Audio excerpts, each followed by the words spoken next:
Arkadaşlar, katil Trump dedi ki Gazze'de cumartesi günü kıyamet kopacak dedi.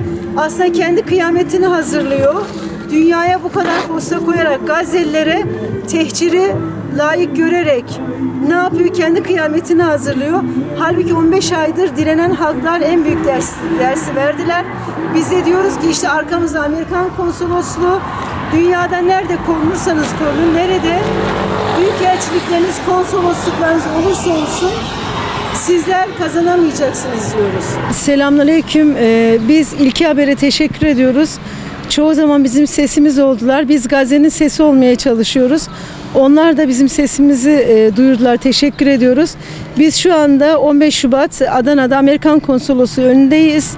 Bizim nöbetimiz burada devam etmekte. 139. günümüzdeyiz. Katil Amerika İsrail'le birlikte Gazze'de büyük bir katliam gerçekleştirdi.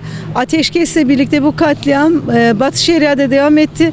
Bizler de bu sebeple direnişimizi devam ettiriyoruz. Burada nöbetimiz devam ediyor.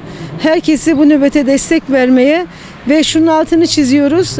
Neden destek vermeye çağırıyoruz? Çünkü Amerika İsrail bize tokat attığı zaman değil, ondan önce bizim sesimizin çıkması, ondan önce bizim bir planımızın, projemizin, onların müstekbir güçlere karşı, bize verdiği savaşlara karşı bir mücadelemizin olması gerekir diyoruz. Nöbete devam, Gazze'ye selam, direnişe devam diyoruz.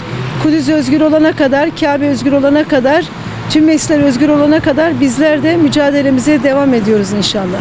Bizler katil Trump'a diyoruz ki işte bu senin küfenin, kıyamet senin başına kopacak, Gazze'lerin başına kopmayacak diyoruz. Tekbir. Allahu Ekber. Tekbir. Allahu Ekber. Tevhid. La ilahe illallah. Tevhid.